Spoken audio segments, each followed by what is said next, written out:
दर्शकबिन काठमाडौँका मेयर बालेन्द्र शाहले काठमाडौँको हितमा काम नगर्ने र काठमाडौँको जनताको हितमा काम नगर्ने भए सिंहदरबार सार्न केन्द्र सरकारलाई ताकेता गरेका छन्।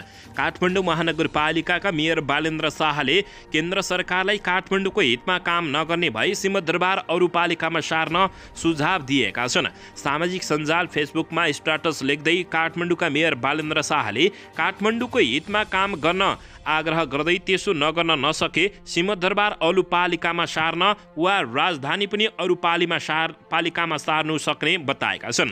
उनले सिंहदरबार सारे पनि राजधानी सारे पनि काठमाडौँवासीलाई आपत्ति नहुने बताउँदै भनेका छन्। शाहले काठमाडौँवासीलाई राजनीति नभएर सम्पदा, सांस्कृतिक, कला, सभ्यता चाहिने उल्लेख गरेका छन्। उनले लेखेका छन् कि काठमाडौँको हितमा काम गर्नुहोस् कि सिंहदरबार अरू पालिकामा सार्नुहोस्, हामी काठमाडौँवासीलाई कुनै आपत्ति छैन। चाहे सिंहदरबार सार्नुहोस् कि राजधानी सार्नुहोस्, हामीलाई हाम्रो सम्पदा, सांस्कृतिक, कला, सम्पदा, सभ्यता चाहिन्छ, राजनीति होइन भनेर काठमाडौँका मेयर बालेन्द्र शाहले निकै कडा रूपमा प्रस्तुत भएका छन्। सङ्घीय सरकारले सहयोग नगरेको भन्दै काठमाडौँका मेयर बालेन्द्र शाहको निर्देशनमा सिंहदरबारको फोहोर उठेको छैन। महानगरपालिकाले फोहोर नउठाएपछि मन्त्री परिषदको बैठकले सिंहदरबारको फोहोर उठाउने जिम्मेवारी काठमाडौँ महानगरपालिकाकै भएकाले जिम्मेवारीबाट पन्सिन नमिल्ने जनाएको थियो। सङ्घीय सरकारले यस्तो निर्णय गरेपछि काठमाडौँका मेयर बालेन्द्र शाहले यस्तो अभिव्यक्ति दिएका हुन्। यता कि काठमाडौँको हितमा काम गर्नुहोस्, नेतालाई जवाफ फर्काउँदै बालेन्द्र शाहले बताएका हुन् कि त सिंहदरबार अरू पालिकामा सार्नुहोस्, हामी काठमाडौँवासीलाई कुनै आपत्ति छैन। चाहे सिंहदरबार सार्नुहोस् कि राजधानी सार्नुहोस्, तर हामीलाई हाम्रो सम्पदा, सांस्कृतिक, कला, सभ्यता चाहिन्छ, तपाईहरूको राजनीति होइन भन्दै काठमाडौँका मेयर बालेन्द्र शाहले दर्शक महानुभावहरू अत्यन्तै निकै प्रहार नेपालका नेता, सङ्घीय नेताहरूलाई गरेका छन्। यसबारे तपाईहरूले के भन्न चाहनुहुन्छ? बालेन्द्र शाहले कि काठमाडौँको हितमा काम गर्नुहोस्, होइन भने कि सिंहदरबार नै हाम्रो काठमाडौँको पालिकाबाट सारिदिनुहोस् भनेको अवस्थामा तपाईँहरूले के भन्नुहुन्छ? अवश्य प्रतिक्रिया दिन नभुल्नुहोला। दर्शकबिन यसैबीच आउनुहोस् अर्को समाचारतर्फ लागौँ। शेखर गगन कुमार पक्षलाई 3 मन्त्री र 1 राज्य मन्त्री दिन शेरबहादुर देउबा तयार भएका छन्। नेपाली काङ्ग्रेसले आन्तरिक किचलोका कारण सरकारमा पठाउने मन्त्री छान्न नसक्दा मन्त्री परिषद विस्तारमा ढिलाइ भइरहेको छ। गत चैत सत्रमा प्रधानमन्त्री पुष्पकमल दाहाल प्रचण्डले मन्त्री परिषद विस्तार गर्दा काङ्ग्रेसले 4 जनालाई मात्रै मन्त्री बनाएको थियो। उपसभापति पूर्णबहादुर खड्का, उपप्रधान तथा रक्षा मन्त्री प्रवक्ता प्रकाश चरण महतो, अर्थमन्त्री नेताहरू रमेश रिजाल, उद्योग मन्त्री र सीता गुरुङ शहरी विकास मन्त्री बनेका थिए। सांसदको सबैभन्दा ठुलो दल काङ्ग्रेसलाई 8 मन्त्रालय दिने सहमति सत्ता गठबन्धन दलभित्र भएको थियो। आफूले पाएको 8 मन्त्रालयमा पनि नेपाली काङ्ग्रेसले मन्त्री पठाउन सकेको थिएन। सभापति शेरबहादुर देउबाले आफ्ना पक्षका 4 जनालाई मात्रै मन्त्री सिफारिस गरेका थिए। नेता शेखर कोइराला र महामन्त्री गगन कुमार थापा समूहले मन्त्रीको नाम नै दिन मानेका थिएनन्। कम्तीमा 3 मन्त्री आफूहरूले छान्न पाउनुपर्ने कोइराला थापा समूहले सभापति देउबासँग माग गरेका थिए। 3 जना मन्त्री नपाएसम्म नाम नदिने अडानमा उनीहरू रहेका थिए। सभापति शेरबहादुर देउबाले 3 मन्त्री र 1 राज्य मन्त्री छान्न संस्थापन इतर समूहलाई आग्रह गरेका छन्। बिहिबार बिहान बालुवाटार स्थित नेता कोइरालाको सचिवालयमा संस्थापन इतर समूहको बैठक बसेको थियो। केन्द्रीय कार्य सम्पादनले तय गरे अनुसार मापदण्डमा केन्द्रित भई मन्त्री छान्ने सहमति बैठकमा भएको छ। बैठकमा सहभागी 1 सांसदले सेतो पार्टीलाई दिएको जानकारी अनुसार सभापति देउबाले 3 मन्त्री र 1 राज्य मन्त्रीको नाम शेखर गगन कुमार पक्षलाई पठाउने भनेका छन्। पार्टीले 8 मन्त्रालय पाउँदा कम्तीमा 3 मन्त्रालय संस्थापन इतर पक्षलाई दिनुपर्छ भन्ने हाम्रो अडान हो। जनमत पार्टी सरकारमा नजाने देखिएकाले अब काङ्ग्रेसले 9 मन्त्री र 1 राज्य मन्त्री पाउने अवस्था बनेको छ, ती सांसदले बताएका छन्। ती सांसदले भने 3 मन्त्री र 1 राज्य मन्त्री हामीले छानेर सभापतिलाई नाम दिन्छौँ। जनमत पार्टीले गत चैत 19 मई मन्त्रालयमा असन्तुष्टि जनाउँदै सरकार छाडेको थियो। जनमतबाट अब्दुल खान खानेपानी मन्त्री बनेका थिए। दर्शक महानुभावहरू अन्ततः शेरबहादुर देउबा यति बेला 3 मन्त्रालय दिन दर्शकबिन यसैबीच आउनुहोस् अर्को समाचारतर्फ लागौँ। काठमाडौँ महानगरपालिकाले सिंहदरबारको फोहोर उठाउन उठाउँदिन भन्नु अराजकता भएको नेपाली काङ्ग्रेसका नेता शेखर कोइरालाले बताएका छन्। नेपाली काङ्ग्रेसका नेता शेखर कोइरालाले काठमाडौँ महानगरपालिकाले सिंहदरबार लगायत क्षेत्रको फोहोर नउठाउनु अराजकता भएको बताएका छन्। काठमाडौँका मेयर बालेन्द्र शाहले आफूलाई सिंहदरबारले असहयोग गरेको भन्दै सिंहदरबार क्षेत्रको फोहोर नउठाउन निर्देशन दिएका थिए। करिब एक सातामा फोहोर उठेको छैन। दर्शक महानुभावहरू, नेताहरू फोहोरको डङ्गुरमा सुत्न बाध्य भएका छन्। नेता कोइरालाले मेयर बालेन्द्र शाहको त्यस्तो कदमलाई अराजकताको संज्ञा दिएका हुन्। उनले जिम्मेवार निकायको यस्तो व्यवहारको सबै विरोध गर्नुपर्ने बताएका छन्। काठमाडौँ महानगरपालिकाले सिंहदरबार लगायत स्थानहरूको फोहोर नउठाउनु अराजकता हो। जिम्मेवार निकायको यो व्यवहारले सबैले विरोध गर्नु पर्दैछ, कोइरालाले सामूहिक सञ्जालमा लेखेका छन्। उनले भने महानगरले विभिन्न प्रश्न उठाएर फोहोर नउठाउने शर्त राख्दा सिंहदरबारले पनि यसै गरी धम्कीको भाषा प्रयोग गर्नु गलत हुने बताएका छन्। सरकारले पनि महानगरले उठाएका प्रश्नको व्यवस्था गर्दै धम्कीको भाषा प्रयोग गर्नु सिंहदरबारले स्थानीय निकायलाई हेर्ने दृष्टिकोणको प्रतिबिम्ब हो। महानगर र सरकार दुवै सच्चिनुपर्छ, उनले बताएका छन्।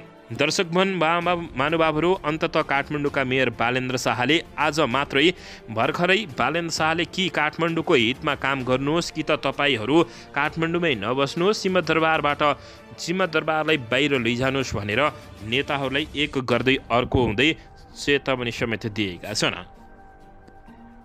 दर्शक महानुभावहरू, नेपालको सन्दर्भमा शाहवंशले निकै लामो एक छत्र समय र मौका पाएको हो, तर प्राप्त समय र मौकालाई राजाहरूले सदुपयोग गर्न नसकेपछि उनीहरू अत्यन्तै नराम्रोसँग बहिर्गमन हुनु परेको हो।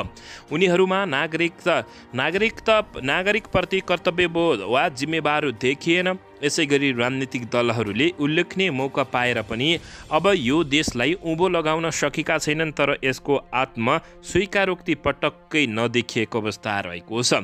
नेपालमा पछिल्लो समय नेपालमा सांस्कृतिक जात्राभन्दा राजनीतिक जात्रा ज्यादा हुन थालेका छन्।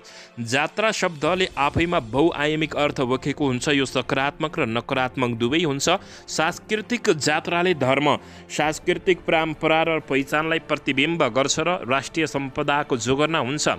दर्शक महानुभावहरू, यी विभिन्न थरी जात्रालाई उछिनेर हिजो आज देखिएका राजनीतिक जात्राले ऐतिहासिक कीर्तिमान कायम गरेको छ, जसको नेपालको राजनीतिक विकृतिलाई दर्शाएको छ। सांस्कृतिक जात्रा चित्ताकर्ष, मनमोहक र निकै सुचारुपूर्ण हुन्छन्, तर राजनीतिक जात्राहरू भने भद्दारको रूप हुँदा रहेछन्। त्यसैले बहुआयामिक अर्थको जात्रा र यस विषयमा विमर्श गर्नु सान्दर्भिक एवं उपयुक्त हुने बताइएको छ। राजनीति शब्द आफैमा शक्तिशाली र समाज सञ्चालनको प्रमुख नीति एवं मार्गदर्शक सिद्धान्त हो, जसले आफ्ना नागरिकहरूको सुरक्षा र आवश्यकताको अवधारणालाई व्यावहारिक तथा कलात्मक रूपमा प्रदर्शन गर्छ। त्यस्तो राजनीतिक जसले आफूलाई निश्चित विधि मार्फत उचित व्यवहार प्रदर्शनबाट लोकप्रिय सिद्ध गर्दछ। यसका निमित्त जसले लोकतन्त्र सम्मानको सहारा लिन्छ, त्यसैलाई लोकतान्त्रिक राजनीतिक भनिन्छ। तर नेपालको राजनीतिलाई यसका वास्तविक मर्मभन्दा टाढै राखिएको हो। यहाँको राजनीतिक यही साह्रो बिग्रिएला र नेपाल यति धेरै ओह्रालो लाग्ला भन्ने कसैले पनि अनुमान नगरेको अवस्थामा नेपाली जनताहरू यति बेला अत्यन्तै निराश भएका छन्। कसैले बुझेनन् या बुझ्न चाहेनन् कि ठुलो सङ्घर्ष, स्वार्थहीन त्यागको भावना र बलिदानको जगमा निर्माण भएको नेपाल र समयक्रममा स्थापना गरिएको लोकतान्त्रिक पद्धति निष्फिक्री चल्ने संस्था र पद्धति होइन। यसका केही आधारभूत शर्तहरू हुन्छन्, जसलाई निष्ठापूर्वक गरिने अभ्यासले मात्रै सार्थक तुल्याउने गरेको छ। दर्शक महानुभावहरू, तर नेपाली जनताको खुन पसिना रगतमै यति बेला यी कम्युनिस्ट भनाउँदाहरू रजाइ गरिरहेका छन्। सुध्रियौँ नत्र सकिन्छौँ भनेर पनि आफैलाई नसोचेको यिनीहरूले अवस्था रहेको छ। यसबारे तपाईँहरूले के भन्न चाहनुहुन्छ? मनमा लागेको प्रतिक्रिया दिन नभुल्नुहोला। दर्शकबिन, यति बेला रवि लामिछानेमाथि अत्यन्तै ठुलो वज्रपात परेको छ। रवि लामिछानेमाथि प्रहार नपुगेर अब उनकी श्रीमती निकिता पौडेलमाथि प्रहार हुन थालेको छ।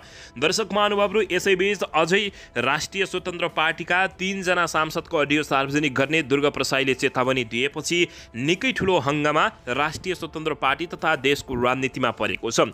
राष्ट्रिय स्वतन्त्र पार्टीका सांसद ढाका कुमार श्रेष्ठले आफूसँग 2 करोड मागेको भिडियो अडियो सार्वजनिक गरेका सामाजिक अभियन्ता तथा मेडिकल व्यवसायी दुर्गा प्रसाईले राष्ट्रपाका अन्य 3 जना सांसदको अडियो सार्वजनिक गर्न बाँकी रहेको बताएका छन्। उनले डिसी नेपालसँगको कुराकानीमा प्रसाईले राष्ट्रिय स्वतन्त्र पार्टीका सांसदमा मिठो भाषण गर्ने 3 जनाको अडियो रेकर्ड आफूसँग रहेको र ती 3 जनाको अडियो सार्वजनिक गर्न बाँकी रहेको दावी गरेपछि फेरि नेपालको राजनीति तरङ्गिएको छ। राष्ट्रपाले प्रसाईसँग 2 करोड मागेको अभियोग लागेका ढाका कुमार श्रेष्ठको सांसद पद खारेज गरिसकेको छ। प्रसाईले ढाका कुमार श्रेष्ठको अभियोगको तरङ्ग अझै नसकिएको उल्लेख गर्दै उनले भने त्यसको छाल रोकिएपछि अर्को अडियो सार्वजनिक गर्दछु उनले भनेका छन्। उनले सांसदमा मिठो भाषण गर्ने तर भित्री आचरण खराब भएका सांसदको अडियो आफूसँग रहेको र त्यो उचित समयमा सार्वजनिक गरिदिने चेतावनी दिएका छन्। फरक प्रसङ्गमा प्रसाईले पूर्व राजा ज्ञानेन्द्रले अहिलेका मिटर ब्याज पीडितलाई 1 अर्ब रुपियाँ दिए पीडितलाई राहत हुने र उनीहरूको साथ पूर्व राजालाई हुने जिकिर गरेका छन्। नेपालमा राजसंस्थाको आवश्यकता रहेको उल्लेख गर्दै त्यसका लागि दैनिक आत्महत्या गर्न बाध्य बैंक तथा लघुवित्तीय मिटर ब्याज पीडितहरूलाई बाँच्ने आधार तयार गर्न पूर्व राजाले भूमिका खेल्नुपर्ने दुर्गा प्रसाईले बताएका छन्। दर्शकबिन यसैबीच रवि लामिछानेलाई प्रहार गरेर नभएर अब रवि लामिछानेकी पत्नी निकिता पौडेललाई प्रहार गरिएको छ। यसैबीच उपनिर्वाचनका लागि चितवन क्षेत्र नम्बर 2 का उम्मेद्वार समेत रहेका राष्ट्रिय स्वतन्त्र पार्टीका सभापति रवि लामिछानेले आफ्नी श्रीमती निकिता पौडेल विरुद्ध निरादर पोस्ट तथा समाचार नहटाई कानुनी प्रक्रियामा जाने चेतावनी दिएका छन्। 2 करोड रुपियाँ घुस मागिएको अडियो प्रकरणमा जोडिएको कोर टिममा श्रीमती पौडेल समेत रहेको भन्दै टीका टिप्पणी भइरहेका बेला रवि लामिछानेको यस्तो प्रक्रिया आएको हो। उनले बुधबार राति फेसबुक मार्फत पोस्ट गर्दै आफ्नी श्रीमतीको बचाउ गरेका छन्। एक आफैमा योग्य सक्षम महिला जसलाई आफ्नो श्रीमानको प्रगति बाहेक राजनीतिमा केही लिनु र दिनु नै छैन, कायरहरू उसीमाथि खनिएका छन्। रवि लामिछानेले आक्रोशित भए सहित भनेका छन्।